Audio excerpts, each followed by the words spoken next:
Good morning sir. Good morning. ದಯವಿಟ್ಟು ತಮ್ಮ ಪರಿಚಯವನ್ನು ಮಾಡಿಕೊಡ್ರಿ. ಆಮೇಲೆ ತಾವು ಡಿಎಕ್ಷನ್ಗೆ ಯಾಕೆ ಬಂದ್ರಿ, ಯಾವಾಗ ಬಂದ್ರಿ ಅನ್ನೋದನ್ನು ದಯವಿಟ್ಟು ತಾವು ವಿವರಣೆ ಕೊಡ್ರಿ. Good morning. ನನ್ನ ಹೆಸರು ಪುಷ್ಪರಾಜ್ ಸುಲೋಚನ್ ಅಂತ ಹೇಳಿ. ನಾನು ಮೂಲತಃ ಉಡುಪಿಯ ಉಚ್ಚಿಲ ಮಹಾಲಕ್ಷ್ಮಿ ಟೆಂಪಲ್ ಹತ್ರನೇ ನನ್ನ ಶ್ರೀಶೂರಲ್ಲಿ ಹತ್ರ ಮನೆ. ನಾನು ಕೆಲವು ವರ್ಷದಿಂದ ನೆಟ್ವರ್ಕ್ ಬಿಸ್ನೆಸ್ಸನ್ನು ಮಾಡ್ತಿದ್ದೆ. ಅಂದರೆ ಯಾವುದೇ ನೆಟ್ವರ್ಕ್ ಹುಡುಗಿ ಬಂದರೆ ನನಗೆ ಬರೋದು. ಹಾಗೆ ನನಗೆ ಫಸ್ಟು ನನಗೆ ಒಂದು ಸಂಸ್ಥೆ ಅಂದರೆ ವ್ಯಾಮೆ ಥ್ರೂ ನಾನು ಗೋವಾ ಮತ್ತು ಬೇರೆ ಬೇರೆ ಸ್ಥಳಕ್ಕೆ, ಅಂದರೆ ಒಂದು ದಿವಸ ನಾನು ಇಂದಿರಾ ಗಾಂಧಿ ಇಂಡೋರ್ ಸ್ಟೇಡಿಯಂ ಡೆಲ್ಲಿಗೂ ಸಮೇತ ಹೋಗಿ ಆ ಕಾರ್ಯಕ್ರಮ ನೋಡಿ. ಆದರೆ ನನಗೆ ಅದರಲ್ಲಿ ಏನು ಇದು ಸಿಗಲಿಲ್ಲ. ಅದರಲ್ಲಿ ನನಗೆ ಪರ್ಸನಲ್ ಡೆವಲಪ್ಮೆಂಟ್ ಅಂತ ಸಿಕ್ತು. ಕಡೆಗೆ ನಾನು ಯಾವುದು ಬೇಡ ಅಂತ ಹೇಳಿ ಮುರುಡೇಶ್ವರ ದೇವಸ್ಥಾನದಲ್ಲಿ ಹೋಗಿ ಕೂತ್ಕೊಂಡೆ. ನೆಟ್ವರ್ಕೇ ಬೇಡ ಅಂತ ಹೇಳಿ. ಮತ್ತು ಲೇಟಾಗಿ ನಾನಂದರೆ ಸಾಧಾರಣ ನನ್ನ ID ಯಾಕೆಂದರೆ ನಾನು ಡಿಎಕ್ಷನಲ್ಲಿ ಜಾಯ್ನ್ ಆಗಿದ್ದಂದರೆ 2003ನಲ್ಲಿ ನನಗೆ ಅಂದರೆ ಬೇಜಾರಾಗಿ, ಅಂದರೆ ತುಂಬ ನೋಡಿ ನನ್ನ ಆಗ ID ಸಮೇತ ನೋಡಿ ಈ ಥರ ID ಉಂಟು. ಇದರಲ್ಲಿ 30/8/2003 ಅಂತ ಉಂಟು. ಈ ಥರ ID ನೋಡಿ. ಆನಂತರ ಈಗ ಇದು ಇಂಟರ್ನ್ಯಾಷನಲ್ ID. ನಾನು ಕಡೆಯಿಂದ ಹೆಲ್ತಿಗಾಗಿ ಜಾಯ್ನ್ ಆದೆ. ಇನ್ನೂ ನನಗೆ ಸ್ಟೋರಿ ಹೇಳಬೇಕಾದ್ರೆ ತುಂಬ ಇದೆ. ಅಂತೂ ನನಗೆ ಫಸ್ಟ್ ಅಟ್ರ್ಯಾಕ್ಟ್ ಆಗಿದ್ದು ಡಿಎಕ್ಷನಲ್ಲಿ ನನಗೆ ಪೇಸ್ಟಿಂದಾಗಿ ನಾನು ಆಗ ಯೂಸ್ ಮಾಡ್ತಿದ್ದೆ. ನಾನು ಪೇಸ್ಟ್ ಸೀರಿಯಸ್ ಆಗಿ ಯೂಸ್ ಮಾಡ್ತಿರಲಿಲ್ಲ. ಒಂದಿನ ವಿಪರೀತ ಹಲ್ಲು ಆಯಿತು. ನಾನು ಡಾಕ್ಟರ್ ಕಡೆ ಹೋದೆ. ಅವರೊಬ್ಬರು ಲೇಡಿ ಡಾಕ್ಟರ್, ಅವರು ಹೇಳಿದರು ಇದು ಇನ್ಫೆಕ್ಷನ್ ಆಗಿದೆ, ರೂಟ್ ಕೆನಾಲ್ ಮಾಡಬೇಕು, ವೆರಿ ಪ್ರಾಬ್ಲಮೆಟಿಕ್ ಇದೆ. ಮತ್ತು ಪುನಃ ಆದರ್ಶ ಹಾಸ್ಪಿಟಲ್ ಅಲ್ಲಿ ಎಕ್ಸ್ಟ್ರಾ ತೆಗೆದಿದ್ದು. ಕಡೆಗೆ ನಾನು ಈ ಪೇಸ್ಟನ್ನು ಯೂಸ್ ಮಾಡಿ ನನಗೆ ಎಷ್ಟು ಬೆನಿಫಿಟ್ ಸಿಕ್ತು. ಮತ್ತು ಅದು ಅಲುಗಾಡುವ ಹಲ್ಲು ಕೂಡ ಗಟ್ಟಿಯಾಯಿತು. ಮತ್ತು ಬೆನಿಫಿಟ್ ಇಂಥ ನನಗೆ ಯೂಸ್ ಮಾಡ್ತಾ ಹೋದೆ. ನಾನು ಆಲ್ರೆಡಿ ಸ್ಟಾರ್ ಏಜೆಂಟ್ ಆದೆ. ಆನಂತರ ಸ್ಟಾರ್ ರೂಬಿ ಆದೆ. ಅಂದರೆ ಯಾರ ತಿಂದರು, ಯಾರ ಯೂಸ್ ಮಾಡಿದ್ದು, ಯಾರನ್ನು ನಾನು ಜಾಯಿನ್ ಮಾಡಿದೆ, ಅದು ಭಾಳ ಫಾಸ್ಟಾಗಿ ಹೋಯಿತು. ಕಡೆಗೆ ನನಗೆ ಒಂದು 3 ತಿಂಗಳು ವಿಸಿಟಿಂಗ್ ಹೋಗೋ ಪರಿಸ್ಥಿತಿ ಬಂತು ದುಬೈಗೆ. ಅಲ್ಲಿ ದುಬೈಲಿ ಹೋದೆ. ಅಲ್ಲಿ ನಾನು ಒಂದು 3 ತಿಂಗಳು ಕೆಲಸ ಹುಡುಕಿದೆ, ಕೆಲಸ ಸಿಕ್ಕಿಲ್ಲ. ಆಗ ಬಿಲೀವ್ ಮಾಡಲಿಕ್ಕಿಲ್ಲ. ನಾನು ಈ ಪೇಸ್ಟನ್ನೇ ಜನರಿಗೆ ಹೇಳ್ತಾ ನನಗೆ ಪಾಕೆಟ್ ಮನಿ ಮಾಡ್ತಿದ್ದೆ.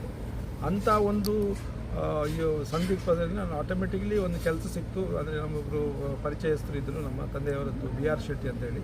ಅವರೊಂದು 5 ಸ್ಟಾರ್ ಹೋಟೆಲ್, ನಾನು ಅಲ್ಲಿ ಸೇಫ್ಟಿ ಆಫೀಸರ್ ಆಗಿ ಜಾಯ್ನ್ ಆದೆ. ಕಡೆಗೆ ನನಗೆ ಜನ ತಿಂದರು. ನಾನು ಇಲ್ಲಿ ದುಬೈಯಿಂದ ಪುನಃ ರಿಟರ್ನ್ ಬರುವಾಗ ಫುಲ್ಲು ಎಲ್ಲ ನನಗೆ ಆಲ್ರೆಡಿ ನಾನು ಸ್ಟಾರ್ ಡೈಮಂಡ್ ಅಂತ ಆಗಿಬಿಟ್ಟಿದ್ದೇನೆ. ಅಂಥ ಒಂದು ಸಿಚುವೇಶನ್ ಬಂದು ನನಗೆ ವಿಚಿತ್ರ ಆಯಿತು. ಒಳ್ಳೆ ಇನ್ಕಮ್ ಕೂಡ ಬಂತು ಆ ಟೈಮಲ್ಲಿ. ಆಗ ನಾನು ಇನ್ಶೂರೆನ್ಸ್ LIC ಇದೆಲ್ಲ ಮಾಡ್ತಿದ್ದೆ. ಅಂತೂ ನಮ್ಮ ಪ್ರಾಡಕ್ಟ್ ಉಂಟಲ್ಲ, ಹೇಳ್ಬಾರ್ದು ನಾವು, ಎಕ್ಸಲೆಂಟ್ ಇದೆ, ಫ್ಯಾಂಟಾಸ್ಟಿಕ್. ಎಲ್ಲ ಪ್ರಾಡಕ್ಟು ಮ್ಯಾಜಿಕ್ ಥರ ವರ್ಕ್ ಆಗ್ತಿದೆ. ಅಂದರೆ ಕಸ್ಟಮರಲ್ಲಿ ಹೇಳಿದರೆ, ಪೇಸ್ಟ್ ಬಗ್ಗೆ ಹೇಳಿದ್ರೆ ಲ್ಯಾಕ್ಸ್ ಟುಗೆದರ್ ಇದೆ ಅಂತ ಉಂಟು. ಮತ್ತು ನೋಡಿ, ನಾವು ಆರೋಗ್ಯಕ್ಕಾಗಿ ಇನ್ವೆಸ್ಟ್ ಮಾಡೋದಿಲ್ಲ. ಈಗ ನೋಡಿ, ಆಗ ನಮ್ಮವರು ಸ್ನೇಹಿತರೊಬ್ಬರು ಹೇಳಿದ್ರು, ದಯಾನಂದ್ ಶೆಟ್ಟಿ ಅವರು, ನಾವು ಎಲ್ಲ ಇದು ಮಾಡ್ತೀವಿ ನೋಡಿ. ಅದಕ್ಕೆ ಎಕ್ಸಾಂಪಲು, ಹಣ ಅಂತ ಜನ ಹೋಗ್ತಾರೆ ನೋಡಿ. ಜಿಂಜಿನವಾಲ ಅಂತ ಒಬ್ಬರು ಕೋಟಿಗಟ್ಟಲೆ ಹಣ ಆಯಿತು, ಆದರೆ ಅವ್ರಿಗೆ ಹೆಲ್ತ್ ಕೆಟ್ಟೋಯ್ತು. ಏನಾಯಿತು? ಎಷ್ಟೋ ಕೋಟಿಗಟ್ಟಲೆ, ನಮ್ಗೆ ರಾಶಿಗಟ್ಟಲೆ ಹಣ ಇರ್ತದೆ, ಒಮ್ಮೆ ನಮ್ಮ ಹೆಲ್ತ್ ಹೋದರೆ ಸಾಧ್ಯ ಇಲ್ಲ. ಹಾಗಾಗಿ ನಾವು ಹೆಲ್ತಿಗೆ ಇಂಪಾರ್ಟೆನ್ಸ್ ಕೊಟ್ಟಿದ್ದೀನಿ. ಈಗ ನನಗೆ ನೋಡಿ ನೆಟ್ವರ್ಕ್, ಅದನ್ನು ಕೂಡ ಬೆಳೆಸಬೇಕಂತ ಉಂಟು. ಯಾಕಂದರೆ ಇದರಲ್ಲಿ ನಾವು ನಮ್ಮ ಬಿಸ್ನೆಸ್ಸನ್ನು ಬೆಳೆಸೋದ್ಕಿಂತ ಜನರನ್ನು ಬೆಳೆಸೋದು ವೆರಿ ಇಂಪಾರ್ಟೆಂಟ್. ಇಷ್ಟು ನಾನು ಹೇಳಲಿಕ್ಕೆ ನಾನು ಇದು ಮಾಡ್ತೀನಿ. ಸರ್, ತಾವು ಪ್ರಾಡಕ್ಟ್ಸ್ ತೊಗೊಂಡ್ರಿ, ಚಲೋ ಅನಿಸ್ತು, ಪರವಾಗಿಲ್ಲ. ಮತ್ತು ಬೇರೆದವ್ರಿಗೆ ಎಲ್ಲ ಕೊಟ್ಟಿದ್ದೀರಲ್ಲ, ಅವ್ರಿಗೆ ಏನು ಅನಿಸ್ತು, ಏನು ಒಂದು 2-3 ಟೆಸ್ಟಿಮೋನಿಯಲ್ ಇದ್ರೆ ಹೇಳ್ರಲ್ಲ. ನೋಡಿ, ನಾನು ಇದು ಪ್ರಾಡಕ್ಟನ್ನು ತುಂಬ ಜನಕ್ಕೆ ಕೊಟ್ಟಿದ್ದೇನೆ. ಎಷ್ಟೋ ಜನರದ್ದು ನನ್ನಲ್ಲೂ ಟೆಸ್ಟಿಮೋನಿ ಇದೆ, ಎಷ್ಟೋ ಜನರಿಗೆ ಇದಾಗಿದೆ. ಎಕ್ಸ್ಪೆಷಲಿ ಮಕ್ಕಳಾಗೋಕೆ ನಾನೊಂದು ಶಿರ್ಷಿನಲ್ಲಿ ನೋಡಿದೆ, ಒಂದು 56 ವರ್ಷದ ಮುದುಕಿಗೆ, ಅದು ಸೈನ್ಸ್ನಲ್ಲಿ ಸಹ ಸಾಧ್ಯನೇ ಇಲ್ಲ, ಅಂಥ ಮುದುಕಿಗೆ ನಮ್ಮ ಪ್ರಾಡಕ್ಟ್ ಉತ್ಪನ್ನವನ್ನು ಯಾರೋ ಒಬ್ಬರು ನನ್ನಾಗಿ ಡಿಸ್ಟ್ರಿಬ್ಯೂಟ್ ಕೊಟ್ಟರು. ನಾನು ಆಗ ಶಿರ್ಸಿಗೆ ಹೋಗಿದ್ದೆ. ಆ ಫಂಕ್ಷನ್ ಕೂಡ ಆ ಹೆಂಗಸಿಗೆ ಚೆಲುವು 1-2 ಹೆಣ್ಣು ಮಕ್ಕಳಾಯಿತು. ಅದು ಎಷ್ಟು ಬ್ಯೂಟಿಫುಲ್, ಎಷ್ಟು ಚೆಲುವು ಅಂದರೆ ಅಷ್ಟು ಅಟ್ರ್ಯಾಕ್ಟ್ ಆಗಿ ಗ್ಯಾರಡರ್ಮದಾಗಿ ಶೈನಿಂಗ್. ಇನ್ನಲ್ಲಿ ಸಹ ಇದೆ, ದುಬೈನಲ್ಲಿ ಸಹ ನನಗೆ ಒಬ್ಬರು ಲೇಡಿ, ಅವರು ಮುಸ್ಲಿಂ ಲೇಡಿ, ಅವರು ಒಂದು 12 ವರ್ಷ ಮಕ್ಕಳಾಗದ ಮಕ್ಕಳಾಗಿದೆ. ಕೇಸಸ್ ತುಂಬ ಇದೆ. ಇದು ಅಂದರೆ ನಾವು ಹೇಳಿದರೆ ಇದು ಮೇಯ್ನ್ ಅಂದರೆ ನಮ್ಮದು ಹೇಗೆ ಅಂತ ಹೇಳ್ತಾರೆ. ನಾನು ಹೇಳಿದ್ರೆ ನಾನು ಡಿಸೀಸಿಗೆ ಡಾಕ್ಟರ್ ಅಲ್ಲ, ಡಾಕ್ಟರ್ಗೆ ಬೇರೆ. ನಾನು ಡಿಸಾರ್ಡರ್ ಮೇಲೆ ವರ್ಕ್ ಮಾಡೋದು, ಡಿಸಾರ್ಡಿಗೆ ಅಂತೇಳಿ ಎಷ್ಟೋ ಜನರಿಗೆ ನನಗೆ ಡಿಎಕ್ಷನ್ ಡಾಕ್ಟರ್ ಅಂತಾರೆ. ಅಂದರೆ ಯಾಕೆಂದರೆ ನೋಡಿ ನಾವು ಈ ಥರ ಒಂದು ಹೆಲ್ಪ್ ಮಾಡಿದರೆ ಎಷ್ಟೋ, ಈಗ ನೋಡಿ ಕಲಬೆರಕೆ ಅದು ಈಗ ನೋಡಿದರೆ ಎಲ್ಲ ರಾಕ್ಷಸರು ಅವರು ಕಲಬೆರಕೆ ಮಾಡೋದು, ಅಂಥವ್ರನ್ನು ನಾವೊಂದು ಸೇನಾನಿ ಅಂತ ಹೇಳ್ಬೋದು. ಹಾಗೆ ನಾವು ರಿಯಾಕ್ಷನ್ ಯಾರು ಡಿಸ್ಟ್ರಿಬ್ಯೂಟರ್ ಇದೆ ಅವರು ಒಂದು ಸೇನಾನಿ ಥರ ವರ್ಕ್ ಮಾಡ್ತಾರೆ. ಯಾಕಂದರೆ ನೋಡಿ ಕಲಬೆರಕೆಯದ್ದು ನಾನು ಮೊನ್ನೆ ಒಂದು ಡಾಲ್ಡದ್ದು ನೋಡಿದೆ, ಬೆಲ್ಲದ್ದು ನೋಡಿದೆ, ಮತ್ತು ಕೆಲವು ಆ ಹಣ್ಣು ಹಂಪಲು ಎಲ್ಲ ನೋಡಿ ನಾವು ದುಬೈಲಿವ್ರಿಗೆ ಎಷ್ಟೋ ವರ್ಷದಲ್ಲಿ ನೋವಿಂಗ್ಲಿ ಅನ್ನೋವಿಂಗ್ಲಿ ನಾವು ತಿಂತಿದ್ದೀವಿ. ಯಾಕಂದರೆ ಈಗ ಯಾಕೆ ಬೇಕು ನಮಗೆ ಈ ಪ್ರಾಡಕ್ಟ್ ಅಂದರೆ ಈಗ ನೀರಿಗೂ ಹಾಳಾಗಿದೆ, ಗಾಳಿ ಹಾಳಾಗಿದೆ, ಮತ್ತು ಫುಡ್ಡು ಕೂಡ ಅಷ್ಟೇ ಎಲ್ಲ ಕೆಮಿಕಲ್ ಮುಕ್ತ. ಹಾಗಾಗಿ ನಮಗೆ ಇದು ಅಗತ್ಯ ಬೇಕು ಅಂತ ಹೇಳಲಿಕ್ಕೆ ನಾನು ಇಷ್ಟಪಡ್ತೇನೆ. ಸರ್, ಕೊನೆಯದಾಗಿ ಒಂದೆರಡು ಮಾತು ಜನರಿಗೆ ಏನು ಹೇಳಲಿಕ್ಕೆ ಇಷ್ಟಪಡ್ತೀರಿ?